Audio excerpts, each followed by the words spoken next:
journalists are working in a very difficult atmosphere in different countries, as you have mentioned. Do we have established any fund to support their families? Because afterward they suffer in the third world. Yes, I have seen many families which have never been compensated, many being, accommodated, like Pakistan or somewhere, Government always make promises, but the civil society, because our system is not compatible with many things, as you know. So I will urge at this day that there should be some international fund to support those families which they are working for human prosperity and for the world peace and for everything. This is my question. Yeah, no, your point is very well taken. We do reach out and support families when we have the unfortunate event when a journalist working for us loses their life. We do reach out and support them in those situations. But your point is very, very well taken.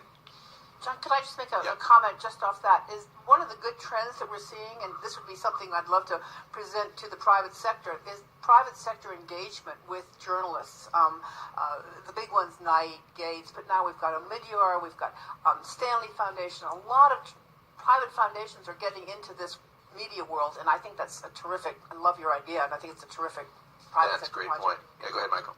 Yeah, I was just going to add that this is an issue that CPJ has taken increasingly with increasing importance because we've had a number of situations where we realize that the journalist that we've helped also has a number of issues that go beyond just the journalist, him or herself, in terms of family struggling, etc. And so in the last year or two, the organization has launched an emergency response team that's both proactive and reactive. Proactive in the sense of trying to equip journalists with the kinds of safety measures and security they need to do their job safely, but also reactive in the sense that now when a journalist does come under threat, is there something the organization can do to make them safer, to help secure their family?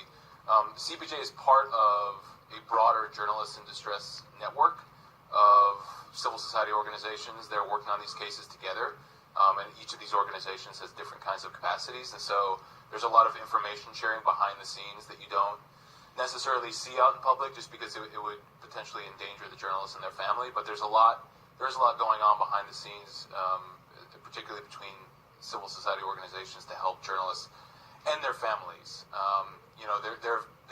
We have examples of journalists who say have been awarded by human rights organizations, and then their families and themselves go back to their country and face crackdowns either from government or they face reprisals within their society. And so that's something that I think we need to take even more seriously. I just wanted to add that I think that's so important because, as we heard this morning, there are many examples where if the journalist, him or herself, may have gotten out of the country and is safe, the families are targeted, and sometimes even when the journalist is there. I know very well Khadija Ismailova, who is an RFE-RL reporter, and her family, for example, when she was in prison and after being released from prison, she's not allowed to travel, but her family has been incredibly persecuted over that. So you're absolutely right. We have to look at not just the journalists but their families because they are often the targets. Well, as Bay was saying earlier, our Uyghur journalists here in Washington, D.C., their brothers, sisters,